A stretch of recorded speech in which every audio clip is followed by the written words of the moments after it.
Hi, my name is Marty Itztowitz. I'm the project lead for the Sun Studio Performance Tools. This is session S303999, and it's 11:50. The title is Measuring Performance with Sun Studio Performance Tools, and the room is Esplanade 305, which is what they told me I have to say. So I'm already running late.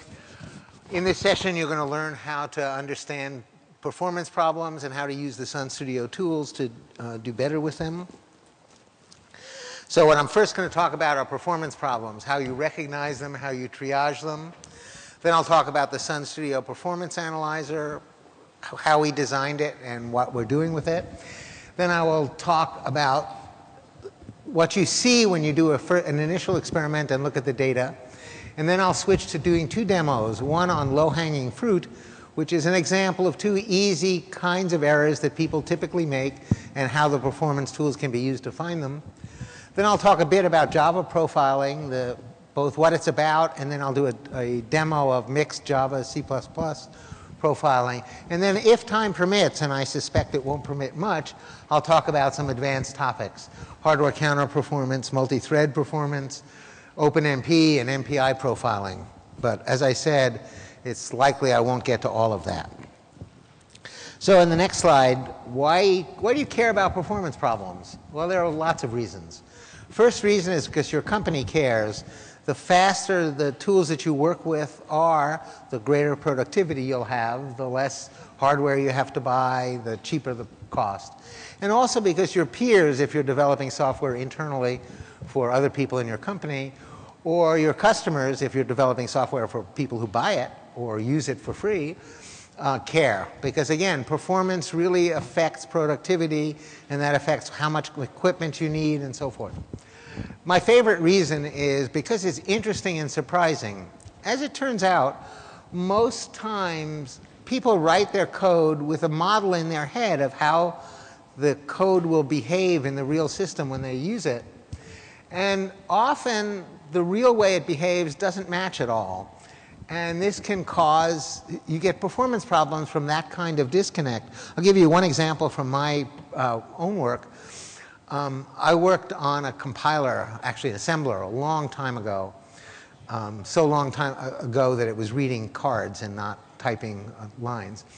And I was sure that for most things like assemblers and compilers, what really matters is the performance of symbol table handling. That's where, rumor has it, most of the effort goes. So I put a lot of care into my design to design efficient symbol table handling. And then when I ran it, it turned out it ran at about 1/10 the speed of the native assembler. Why is that? Well, it turned out to have nothing whatsoever to do with symbol table handling. It had to do with the code that looked for the next non-blank character on the input line. And the way that was written in a high-level language, and the compiler generated really barbaric code for it. I rewrote that one little routine from one line of Fortran to 5 or 6 lines of assembler, and suddenly I got an order of magnitude improvement in performance. And finally, the last reason to care is because it's really pretty easy to care. The tools that we have make it simple to do measurements and simple to automate the run, so that as we do ourselves every night, we run tests on our tools on various test programs every night, automated. We do automated verification of the data and so forth. So what's a performance problem? There are really both subjective and objective criteria for what's a performance problem.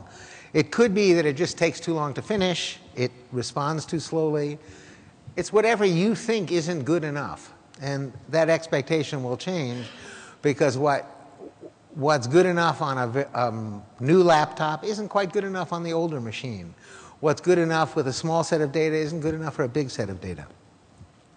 And there are also simply objective criteria. It crashes when you try and give it the load that you're really expected to tune for. Or it consumes too many resources to do its work. It may be running relatively fast, but it's running in such a way that nothing else on the machine can run at all. For desktops, that doesn't matter. For servers, that can matter a great deal. When you see there's a performance problem, you have to always ask the question, is it worth fixing? If it's a 10%, even a 50% improvement in a program you're writing once will throw away when you're done, you don't care. On the other hand, if you're talking about 2 or 3% in a database server like Oracle, for example, or 2 or 3% in a system that's expected to be responsive, like the Amazon website, for example, then you really care. And so you have to weigh the cost of fixing versus the net cost over all your customers and users of the decrease in performance. It turns out that most codes that have not been tuned yet have low-hanging fruit, and I'll talk about that later. So how do you go about triaging a problem? The most important thing if you want to understand how to measure performance is to have a repeatable run that measures performance. Repeatable means you can run it 10 times and it'll get at least approximately the same answers for how long it takes to run. You need to do it with realistic data and scale. That is, it's not much use to tune a program when you give it a data set of 10 records when the real usage is going to have 100,000 records. All of these things affect what kinds of measurements you want to do and how the program runs. For many things, you can tell whether there's a problem or not simply by eyeballing the clock as it runs, or use bin time, or use a stopwatch. Any number of techniques can give you that number. Once you understand that, it's important to ask the question, is this a scaling problem? Most codes have some intrinsic scale factor, like the assembler has how many lines it has to read, database has how many records in the database, and so forth. And it's important to do test runs in both small, medium, and large n to see how it varies. It may be that things work fine at low n, or they run terribly at high value. It may be that the time is proportional to n, which makes sense for a lot of things. Better would be if it runs as the logarithm of n. Worse would be if it runs as n squared or n cubed or even some higher power. If there's a problem, you need detailed data to understand what to do about it. So how do you get detailed data? There are lots of different tools on various systems. VTune, gprof, Quantify, and so forth are available on different systems from different vendors. But we think the Sun Studio tools are among the best. Now, we're biased, so take it with a grain of salt, but we're pretty confident in our assessment. They have a very simple user model, which makes it very easy to pick up and learn how to use it and see the data that you get. And it's capable of collecting lots of different kinds of data, all with a unified interface. You need different kinds of data to look for different kinds of problems, and I'll talk about that a bit more later. Some of the data we record is statistical, so if you run a clock-based profile, for example, 5 times, you'll get 5 different sets of numbers because of statistical fluctuation. But those 5 numbers may all be correct in a very real sense. They may differ by only a few percent. In fact, in our tools, we expect 5% variance across runs. So what is Sun Studio? The performance tools that I'm talking about today are part of a package which includes an IDE. It includes compilers for C, C++, and Fortran. The performance tools, of course, a debugger, real-time checker, multi-core tools like the thread analyzer, which is actually based on the performance analyzer, which can look for race detection problem, for data races in your program, or deadlocks. And we have platform support on many different versions of Linux, too many to count, and of course OpenSolaris and Solaris. So why should you use our tools as opposed to someone else's? First of all, they run on production code in production runs. That means you don't have to do some special compilation in order to fit your binary to collect data. And of course, that has the problem that the binary you're measuring then isn't the binary you're running, and you may get artifacts that are caused simply by recompiling. It may be, for example, that when you ask the compiler to compile for some performance tool, it may be that that will disable all the crucial optimizations that give you real performance in the real application, but terrible performance in the unoptimized version. The tools are capable of doing performance measurement either for tens of seconds or for runs that may run for several hours. They measure the real behavior. That is, you're using fully optimized and fully parallelized applications. If you're running Java profiling, you enable hotspot. So there's no compromises you have to make to do the data measurements in terms of how you change how the program is behaving. So it's really measuring the real behavior. The tools have minimal dilation and distortion. By dilation, I mean how much longer does it take to run when you collect data. And by distortion, I mean how much longer does it take to collect data, but is it uniform across the program, or is it, for example, does it dilate short functions more than long functions? But we think that basically we have pretty low both dilation and distortion in the tools, of the order of 5% for traditional languages and somewhat higher, of the order of 10% for Java profiles. And the tools support code that's built with either the Sun Studio compilers, which of course we recommend, or the GNU toolchain. And last of all, the tools are free for both Solaris and Linux, both Spark and x86, x64. So again, why do you use the tools? Because the tools make things as simple as possible, but no simpler, to paraphrase Einstein.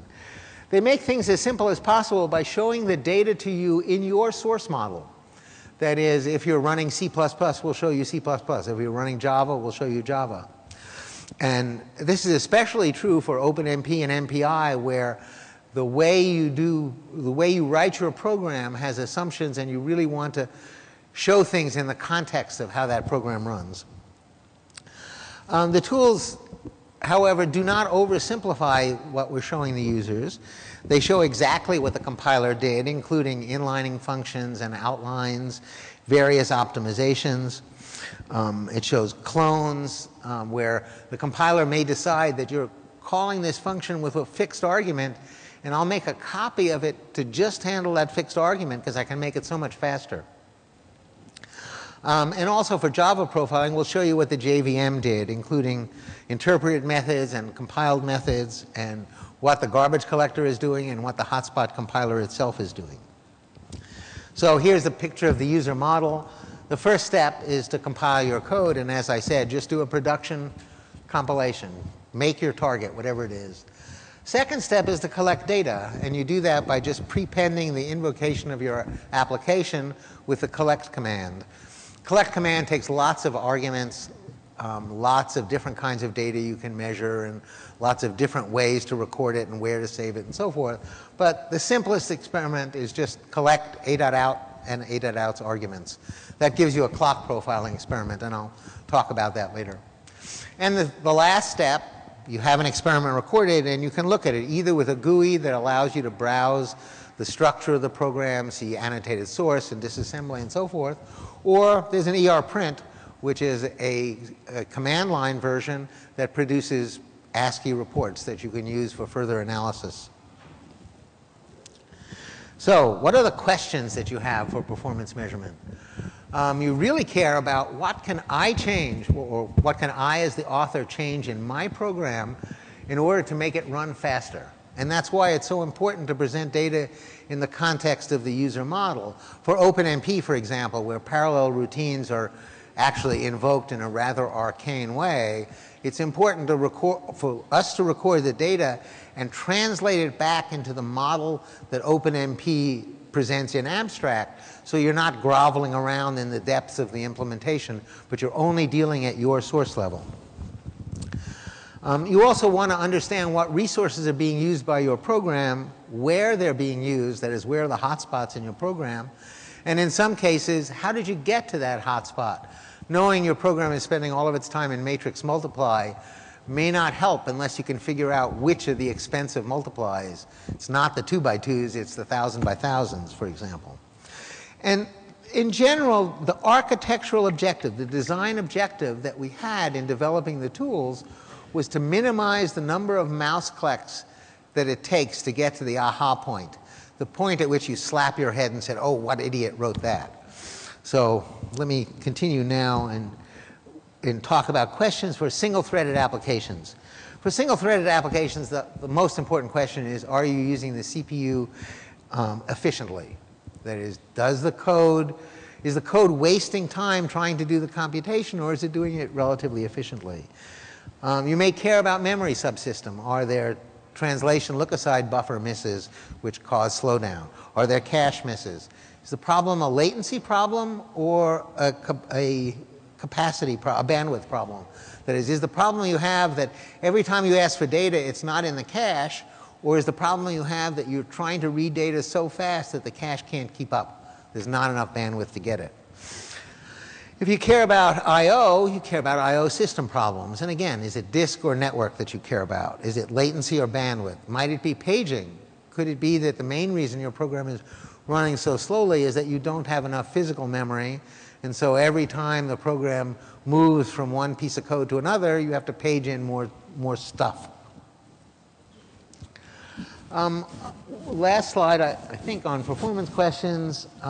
If you're doing Java, you have another set of questions because Java complexifies the user model that you have. You write Java code, but when it executes, it's not like it's being executed procedurally the way C++ is. It's being interpreted by the JVM, and the JVM has a lot of infrastructure in it that affects what's going on. For multi-threaded programs, you have another set of questions you care about. Is the load balanced? That is, if you've got 30 threads on 30 CPUs, are they all doing the same amount of work? Or does one thread do so much more work that everybody is waiting for it all the time?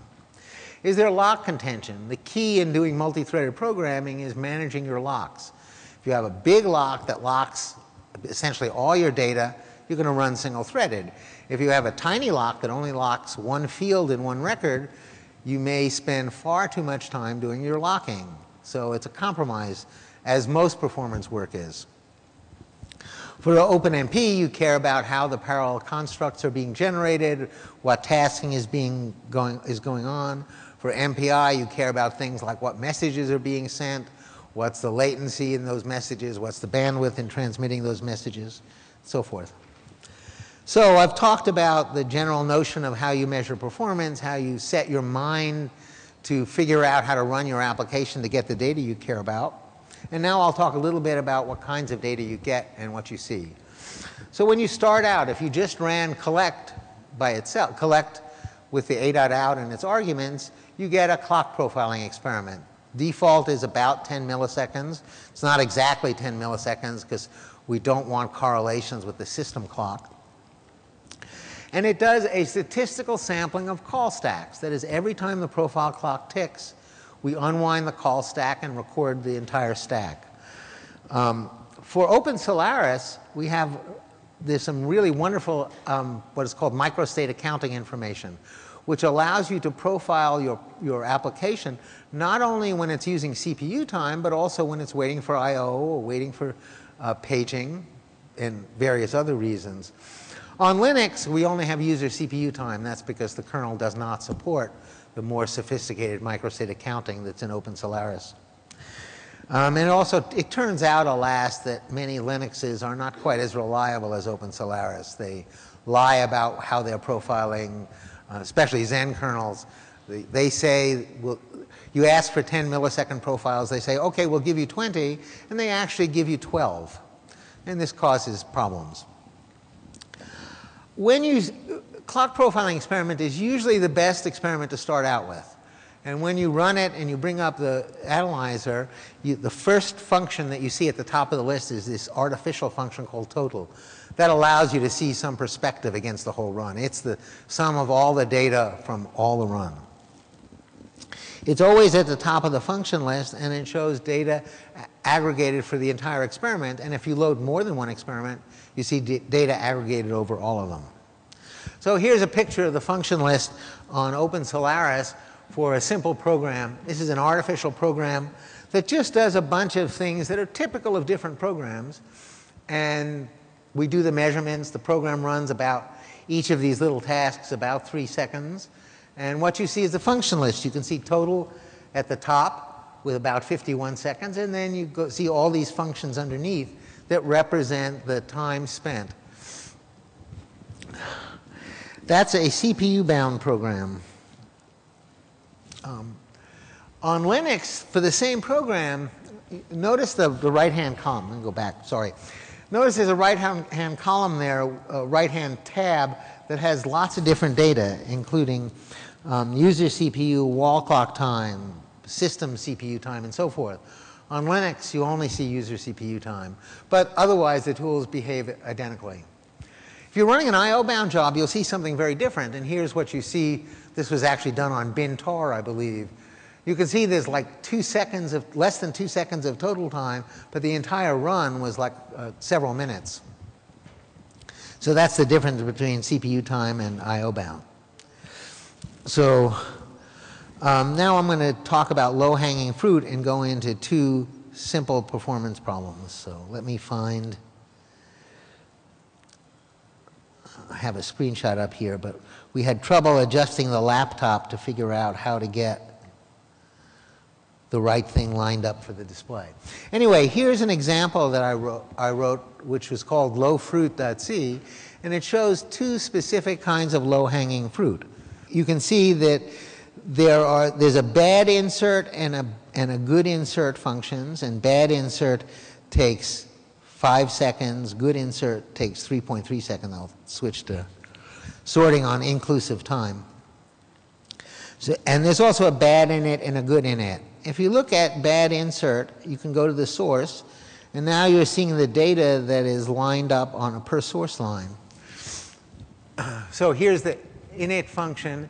This is a code takes a bunch of random numbers and lists them in sorted order. So what it's doing is it's doing a sort. You can see it's looking through the existing list in the loop over I, and then it looks again to see over I loops for inserting the objects, but the J loop here searches the preceding list to find the right place to insert the new one. And you can see it's spending 3 seconds inserting, but 1.5 seconds, almost 2 seconds in doing the search. If we look at the good init version of the same thing, the good insert version of the same thing, you can see it's doing a lot more work. I mean, there's a lot more code involved in figuring out where you want to put it, but there's no time being spent. The 0 point means there was not even one tick in that piece of code. And you can see, again, it's spending about the same amount of time inserting the numbers, but now there's no time spent searching. So that's one example and from this code. Another bad routine is bad init. This is a routine, again, we'll go to source, where you can see there's a loop, and it's calling an initialization routine. Now, I've named this static init function because essentially to convey to you the notion that this is a function for static initialization, and it really doesn't have to be inside the loop. By doing it this many times, you can see it spends 61 seconds. If I go down to the good version of init, you can see it's spending only 6 seconds. So that's the difference between it. And you might think that initialization is pretty obvious, but there are other more subtle things that behave in exactly the same way. Again, a while ago, I wrote a program, a tool that looked at parallel codes and presented a list of all the loops in the program. And for each loop, it had a little icon next to it that said whether it was serial or parallel. And if it was not parallelizable, it had different icons for it couldn't be parallelized because it wasn't worth it. It couldn't be parallelized because there's a data dependency or a function call and so forth. So we had all these little icons. And the object was to build the list of loops, and next to each one put an icon. And when I went to do this, I saw there was an API to deal with the table that I was dealing with that said add icon to element n. And there was another one that said build a vector of icons and add the vector to each of the elements in it. And I thought it was kind of a pain in the butt to build a vector, so I wouldn't do that. I coded it up to add the icons one at a time. And when I ran it, it ran fine for a program with 5 loops. I then tried it on a program with 930 SMOD loops, and it took almost 30 minutes to come up.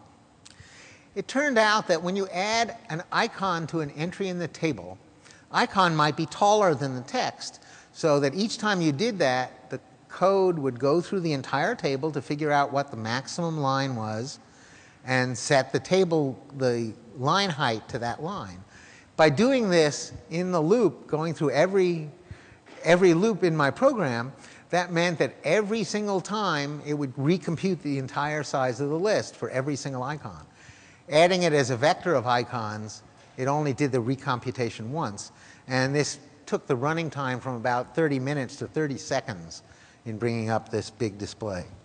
So that's all I want to say in this demo. So let me kill it. And I'll briefly go back to the slides.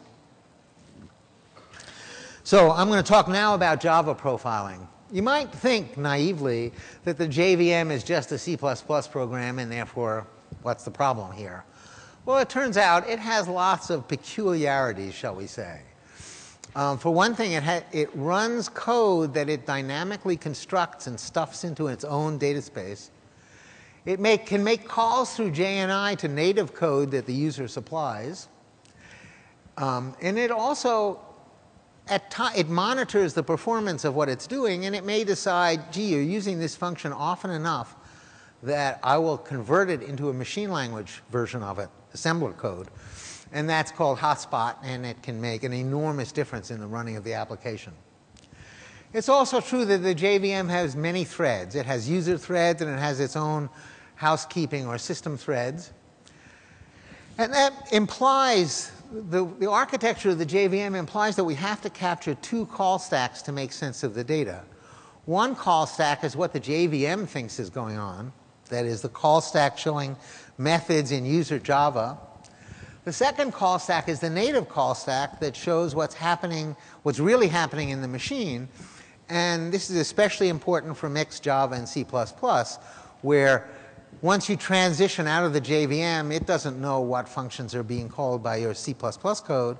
So we have to get that from the native call stack. We record both call stacks, and we synthesize them into a real user model call stack that shows both user Java and user C++. And you can see the system call stack. There's also an issue with the JVM that memory management is not is in some ways extremely simple, but it's different from C++. Memory is allocated, but it's never freed. It's only reclaimed by what's called a garbage collector, which decides, yes, I have all of this. I have all this memory allocated, but there's no longer any pointers to lots of it, so I know that's freed and I can deal with it. It basically decides if there's no pointer to it, it must be garbage. And that can produce interesting performance issues. And also, as I said before, it can do optimization dynamically as you're running using the hotspot compiler. In order to deal with the complexity of Java, we've implemented 3 visualization modes. User mode that only counts and shows the real user code. It does not show or count non-user Java threads. And it doesn't even count call stacks in a thread that is normally a user Java code, but is not doing user work at that time. I'll show you a bit about that later. We also have an expert mode, which shows you, it includes all the user mode stuff, but it also will show you threads that are not Java. And for user threads, when the call stack is not Java, it'll show that as well. And I'll show that in the demo. And in both those cases, we merge the time spent in an interpreted function and the time spent in a compiled method of the same function. We also have a machine mode, which I won't really show in the demo. But the machine mode shows you exactly what's going on in the machine. It will show you the interpreter rather than the Java methods being interpreted. It shows all threads, so forth. So now I'll go to the second demo, the Java demo.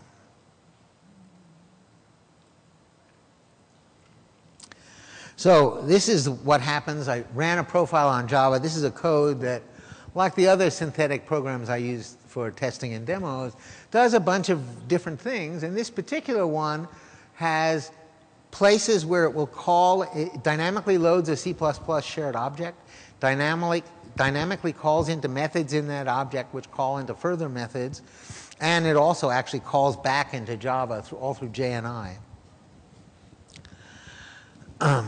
So I'm going to take this. This is sorted now by exclusive user time. And I can sort it by inclusive user time. And you see the first function, not surprisingly, is the main Java function. We also have a tab that allows you to navigate through callers and callees. You can see the main program is called from total, but it calls these various other functions. So you can select any of them. But I'm going to start at main and select this Java, CC function. One thing I'd like to, I need to move the screen a bit.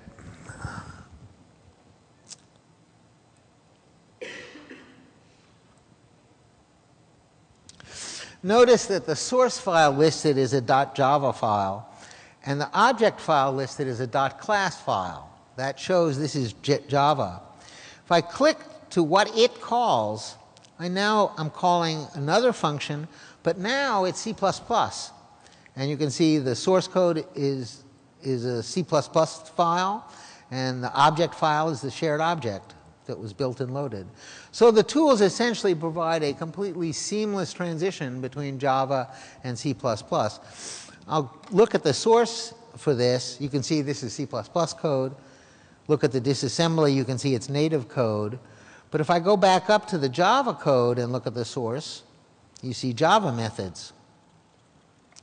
And if I look at the disassembly, you actually see bytecode. I'm not sure how many users use this, but it turns out that the people who develop the JVM use our tools quite extensively to understand its performance. So let me go back. Let me lastly show you the timeline. So this is a picture that represents the profile data as recorded. The upper bar shows system performance. That's not very interesting. But the lower bar shows clock profiling data. And you'll notice there's a pattern of color that changes periodically. You could zoom in on this and actually see individual profile events. So each of these now represents a tick for profiling.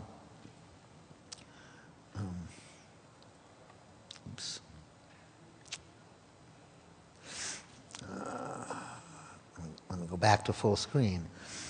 And if you click your way through this, you can see that there are different functions here. Basically, the program changes its behavior every few seconds. So this is user mode. Let me go ahead and create a second window, switch it to timeline as well, but I'm going to change its presentation to be in expert user mode.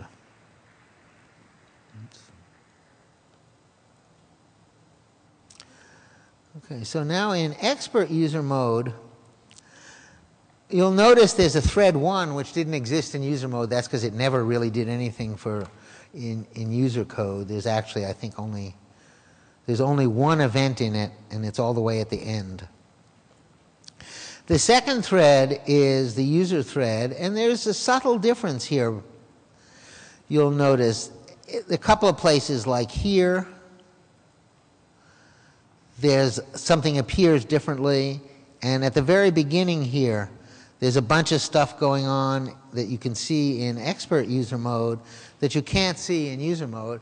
And all of that time actually represents the Java JVM setting itself up in thread 2, which then becomes the initial user thread. That's where the jsynprog.main resides. So that's, I think, all I want to talk about in this demo. Are there any questions so far? I'll be happy to take any. If not, I'll move on to the more advanced topics. Okay, so back to the slides. All right, so memory performance problems. On modern machines, or most modern machines at least, operations, numerical operations and tests all take place in registers, not in memory. And that means that data has to be moved from memory to registers and moved back from registers to memory in order to actually do anything and save the results.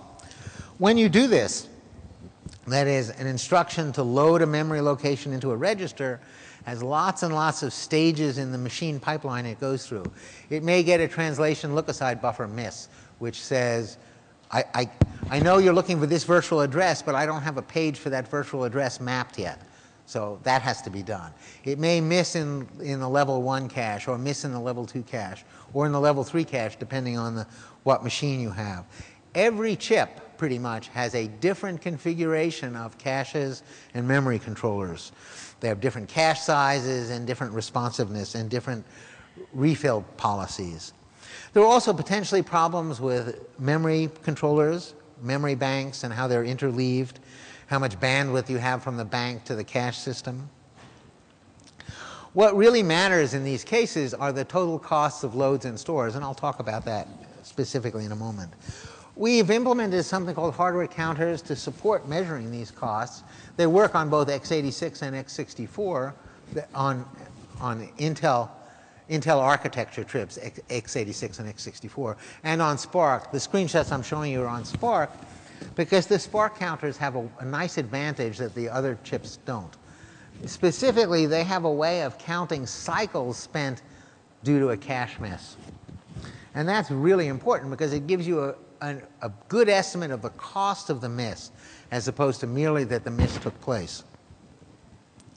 So the test code that I'm going to show you pictures of is simple program. I took the DGEMV code, which is a simple vector matrix multiplier code. And it's a 2-order loop because you're looping over both dimensions of the matrix.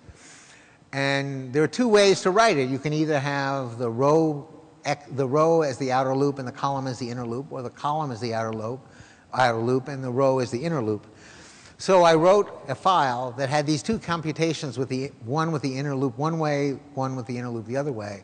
And then I took that file and compiled it 4 different ways using different compiler flags. I changed the name of the function so you could tell them apart. So I have 8 copies of this matrix multiply routine, which are 4 ones with 4 different loop orders, and each of those 2 loop orders come with 4 different optimizations. So this is a screenshot from one experiment that did clock profiling, which is what the user CPU data, but also CPU cycle data.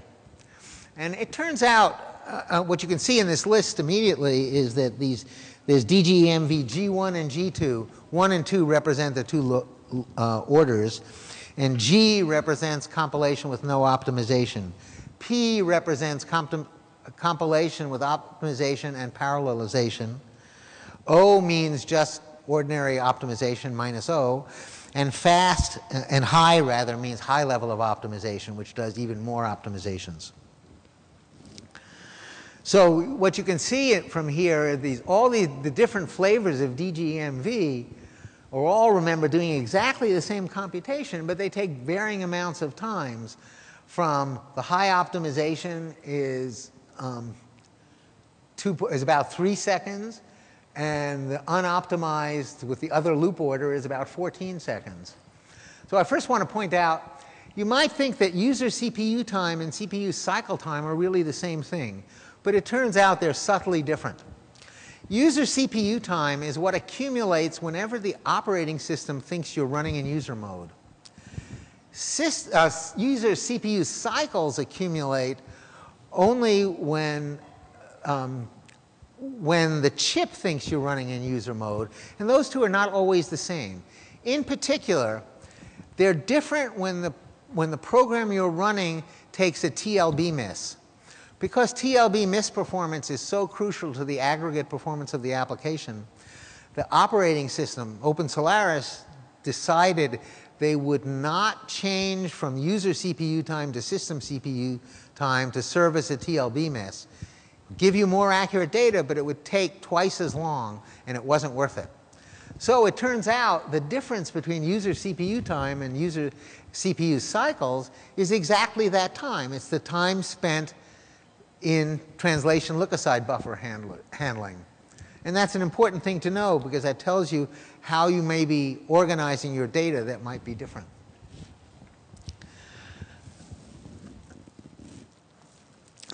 So here's a timeline picture of the same thing. You can see there are these yellow blocks. Each of them are initializing the matrix and vector that's being multiplied, and is done so that we do exactly the same computation. But you can see the different colors and lengths of the other segments of this line represent the different functions, like the first one is G1, second one is G2. The third one is opt1, the next one is opt2, then it's high 1 and high 2, and finally there's the parallel one. And notice we've grown another thread when we went parallel. That's because this was, in the last two tasks were run in parallel on two CPUs. But you can see, remember, these are exactly the same computations, but you can see the enormous difference in cost. So one of the things that you might notice, however, is that high 1 and high 2 are not very different. They're both essentially the same number.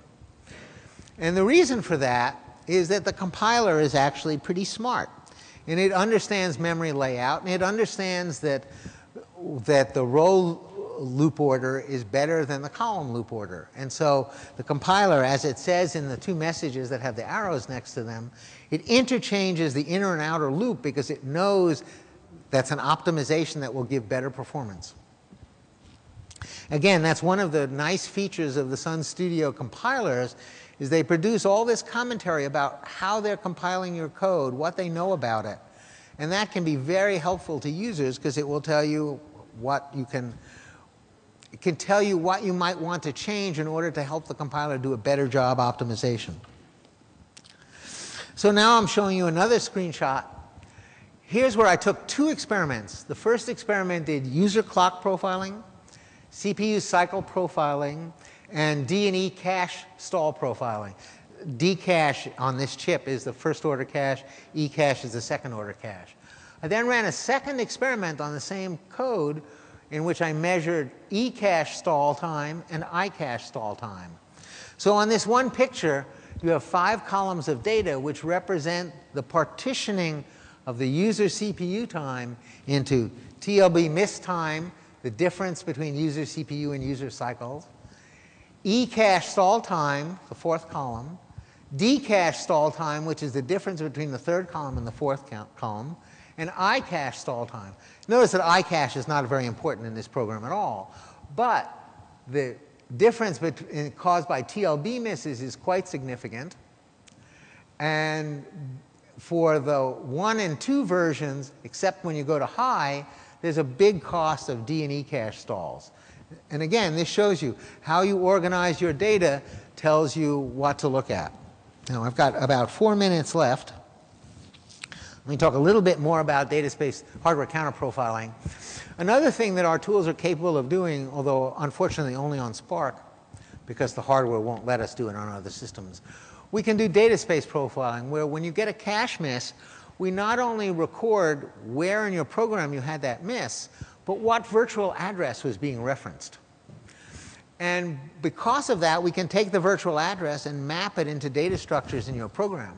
So here's an example that shows you cache misses, the time lost due to E-cache, can't quite read that, the time lost due to, what is that, read misses, due to, this shows you a count of read misses and the cycle count for cache stalls. This shows you which fields in this data structure are the ones that are causing the delays that's keeping, that's slowing down your program. And it may well be that if by reorganizing how those fields are laid out in memory, you can get significantly better performance. If you only use 2 fields in a structure in most of the time, if you put those 2 fields on the same cache line, you'll run a lot faster than if those 2 fields map to different cache lines. So I have about 2.5 minutes left. I guess I'll skip the rest of these slides, but they're available and they'll be available for download. I knew I wouldn't have enough time. Oops. So there's a slide that shows you where you can get more information. As I said, the Sun Studio tools are available for download and they're free. There's a new release that's actually being announced at this show. Is that right?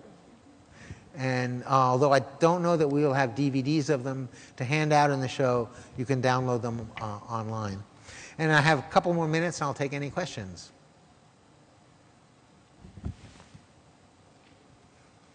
Yes? I think Uh-huh. There are a couple of problems we tried to test. Did you send us email or file bugs? No, actually, I saw it in a different way, and I'm still trying to find out. Okay. So one thing was I was basically working on the PHP performance as well as the Apache performance. So when working on the Apache performance, then one thing which I found out that typically on a Sun web server performance thing, we use a power signal to install, and then before we install and after the end of the install, it measures the performance. Studio Collector doesn't give any information whether it has started the performance collection and when it has stopped collection. There is, if you look in the experiment, we record that. Yeah, but it would be sometimes nice to know that from the command line itself, because at the end of the performance, then you know that nothing is recorded, and then you are not sure that. That's a tough issue because users also ask that we not write stuff out when we collect data. Because, in fact, some of our most important customers are people who run benchmarks and tune benchmarks so we can sell machines. And for those people, they have to validate that the benchmark produces exactly the same output. So they won't let us put anything in the output. That would be custom options. And there's a quiet option that will suppress all output. But normally when you're running, we really do not want to write into your data. We also don't want to take the trouble of the hit, the performance hit in your code of interrupting what you're writing to do it. We actually have a very complex and quite elegant scheme for how we record our profile data. It's all done in memory mapped I/O. So I'm told I'm out of time, so I guess I will stop now. If you want to talk further offline, I'm happy to do that.